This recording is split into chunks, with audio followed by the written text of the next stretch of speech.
Hola, ¿qué tal muchachos? Bienvenidos a un nuevo podcast en el canal de YouTube de Eduardo Bonilo. En esta oportunidad vamos a leer un nuevo fragmento que dice: Rompiendo las barreras de los convencionalismos, no hay reglas ni leyes ni tradiciones que se puedan aplicar universalmente, incluyendo esta. El mundo está lleno de debes hacer esto que la gente aplica a su comportamiento sin previa evaluación. Y la suma total de todos estos debes compone una gran zona errónea. Es muy posible que te dejes guiar por una serie de normas y principios con los que ni siquiera estás de acuerdo y que sin embargo seas incapaz de romper con ellos y decidir por ti mismo lo que te va bien o lo que no te va bien a ti personalmente.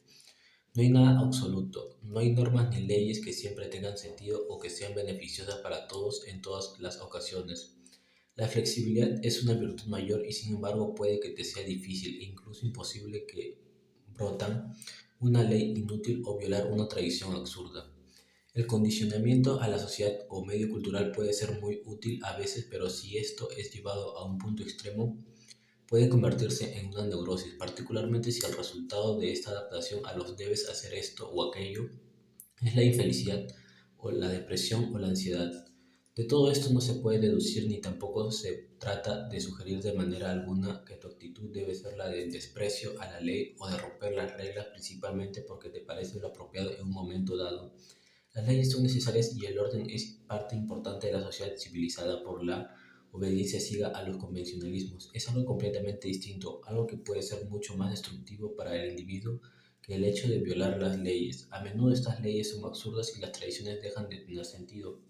Cuando este es el caso, que tú dejas de funcionar eficientemente porque sientes que debes obedecer estas leyes sin sentido, quiere decir que ha llegado el momento de reconsiderar tanto las normas como tu comportamiento.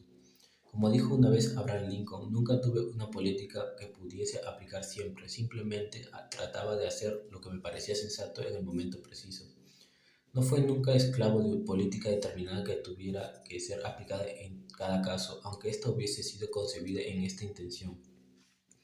Un debe es malsano solo cuando se cruza por el camino de los comportamientos sanos y eficientes. Así, cuando lo descubres que estás haciendo cosas desagradables y que no son productivas debido a algún debe, quiere decir que has renunciado a tu libertad de elección y estás permitido que te controle alguna fuerza exterior. Un examen más profundo y detallado de este control interno es la comparación con el control externo de ti mismo. Será muy útil antes de seguir observando estos debes erróneos que pueden estropearte tu vida. Locus de control interno frente a los locus de control externo. Se ha calculado que un buen 65% de la gente en nuestra cultura tiene una orientación de personalidad más externa que interna. Esto quiere decir que es muy probable que tú encajes en esta categoría con mayor frecuencia que la otra.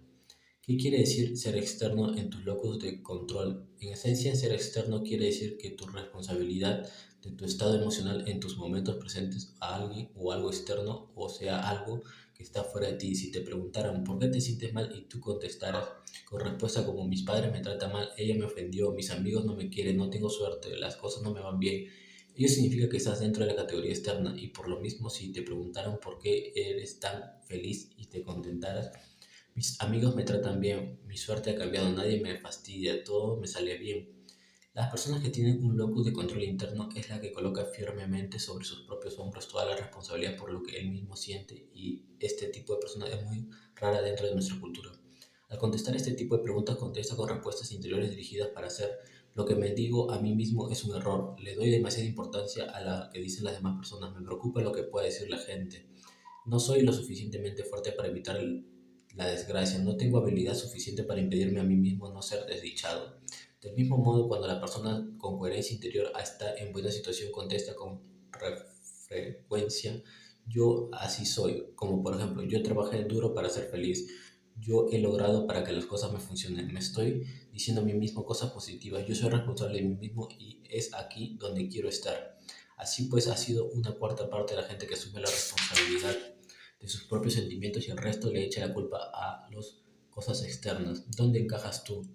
Virtualmente todas las normas y las tradiciones son impuestas por fuerzas externas, es decir, que provienen de algo o alguien que se encuentra fuera de ti mismo.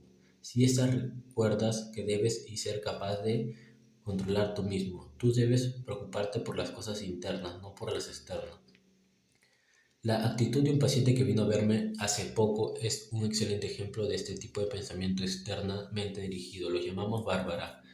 Su mayor problema era la obesidad, pero también tenía una cantidad de pequeñas carencias y conflictos. Cuando empezamos a hablar de sus problemas de exceso de peso, ella me dijo que siempre había sido demasiado gorda porque tenía un problema de metabolismo y porque su mamá la había obligado a comer cuando pequeña. El cuadro de sobrealimentación continuaba en la actualidad, me dijo ella, porque su marido no se ocupa de ella y los niños eran muy desconsiderados. Ella lo había probado todo, dijo: píldoras, ejercicios, incluso hasta dietas. El tratamiento conmigo es psicoterapia. Sería su última tentativa. Y yo no lograba hacerla perder peso, me dijo. Nadie lo lograría. Tal como Bárbara contaba su historia y analizaba su propio dilema, no me sorprendió que no pudiera perder aquellos kilos indeseables. Todo y todos conspiraban contra ella: su madre, su marido, sus hijos, sus vecinos y todos los de alrededor. Bárbara era un ejemplo clásico de pensamiento externo. Su madre, su marido, sus hijos y parte incontrolable de su propio cuerpo eran los responsables de su gordura. Esa nada tenía que ver con sus propias elecciones de comida, de comer demasiado ciertos alimentos y en ciertos momentos. Además, su tentativa para aliviar situación era dirigida hacia el exterior, así como también lo eran sus percepciones del problema en sí. En vez de reconocer que era ella la que había elegido comer demasiado en el pasado y que tendría que aprender a hacer nuevas elecciones, si quería perder peso, Bárbara recurriría a otra gente u otras cosas. Las convicciones aceptadas por la sociedad por las cosas de necesidad, pérdida de peso. Cuando todos sus amigos optaron por ir a los vigilantes del peso, Bárbara fue también. Cada vez que uno de sus amigos descubría un nuevo medio especialista para problemas de obesidad, Bárbara era la primera en acudir a él para pedirle ayuda. Al cabo de varias semanas de tratamiento, Bárbara empezó a reconocer que su infelicidad y sus problemas eran producto de sus propias elecciones y de las actitudes que ella tomaba, no de los demás. Empezó reconociendo que simplemente comía demasiado, más de lo que realmente quería algunas veces, y que no había suficiente ejercicio. Como primera medida decidió cambiar sus hábitos alimenticios exclusivamente con autodisciplina. Aprendió que podía manipular su propia mente y eligió hacerlo. Decidió que la próxima vez que tuviera hambre se gratificaría a sí misma con pensamientos sobre su propia fuerza interior en vez de comerse una galleta, en vez de echarle la culpa a su marido e hijos para comer demasiado. Impulsaba a ella por lo mal que lo trataba. Empezó a ver que se había estado haciendo la mártir durante años, implorándoles virtualmente para que lo exploraran. Desde que Bárbara empezó a exigir que la trataran bien, descubrió que su familia estaba deseando hacerla el bien.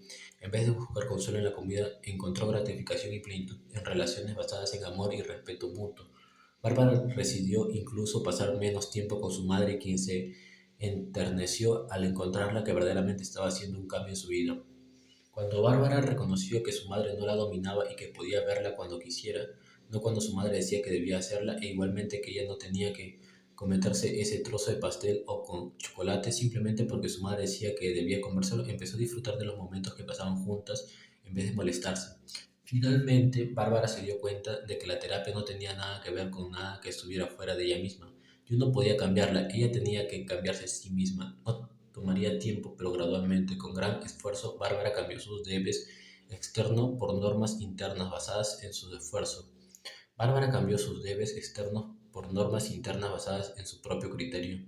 Ahora no solo está más delgada, sino que también es más feliz. Ella sabe que es feliz por su marido, no por sus hijos, no por su madre, no por sus hijos, no por sus vecinos. Ella sabe ahora que es feliz porque ella misma decide ser feliz en sí misma. Los fatalistas, los deterministas y la gente que cree que la suerte está en el grupo de externo, si tú crees que tu vida ha sido planificada para ti en antemano y que solo necesitas caminar por los caminos adecuados, quiere decir que estás bien previsto de todos los debes que sirven para mantenerte dentro de tu mapa de caminos previamente trazados. Nunca lograrás tu propia realización si persistes en dejarte controlar por fuerzas externas o pesimistas o pensar que eres controlado por fuerzas externas. El ser eficiente positivo no implica la eliminación de todos los problemas que se te presenten en la vida. Lo que es sí implica e importa es el mover el locus de control del exterior al interior. De esa manera te responsabilizas tú mismo probablemente de todo lo que experimentas emocionalmente. Tú no eres un robot que maneja tu vida para control remoto, un control lleno de reglas impuestas por otras personas y reglamentos que no tienen sentido para ti. Tú puedes analizar más determinadas esas reglas y empezar a ejercitar un control interno sobre tus propios pensamientos, tus propios sentimientos y tus propios comportamientos. La culpabilidad y el culto al héroe, puntos externos del comportamiento orientado hacia el exterior. Echar la culpa a los demás es una artimaña muy práctica cuando no quieres asumir la responsabilidad de algo que pasa en tu propia vida. es el refugio de la gente orientada hacia el exterior. Todo tipo de culpabilidad es una pérdida de tiempo, por más fallas que tenga el otro y por más culpa que tenga lo de que a ti te sucede, tú mismo no cambiarías. Lo único que hace la culpabilidad es alejar la atención de ti cuando buscas razones externas para explicar tu infelicidad o frustración. Pero la culpa en sí misma es una necesidad, e incluso si algún efecto puede tener la culpabilización, no será sobre ti. Puedes lograr lo que otra persona se sienta culpable por algo al echarle la culpa de ello, pero no lograrás cambiar lo que hay en sí que se esté haciendo infeliz. Puedes lograr no pensar en ello, pero no lograrás cambiarlo. La tendencia a situar en los demás los propios problemas puede conducir al extremo opuesto cuando sale a la superficie como el culto al héroe, o sea, una exagerada examinación por otra persona. En este caso, te puedes encontrar mirando a los demás para determinar tus propios valores. Si fulanito o tal lo hace, pues yo también debo hacerlo. El culto al héroe es una forma de autorrepudio, hace que los otros sean más importantes que tú y condiciona tu propia realización a algo exterior a ti.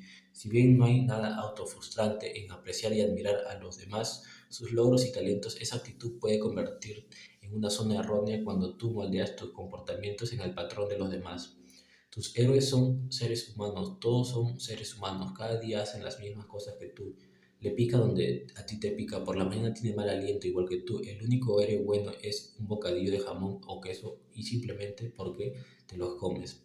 Con los demás malgastas tus esfuerzos. Ninguno de los grandes héroes de tu vida te han enseñado nada y no son mejores que tú en nada. Políticos, actores, atletas, estrellas de rock, el jefe, el terapeuta, el profesor de tu coche o cualquier otro, o son simplemente muy capaces en lo que hacen, nada más.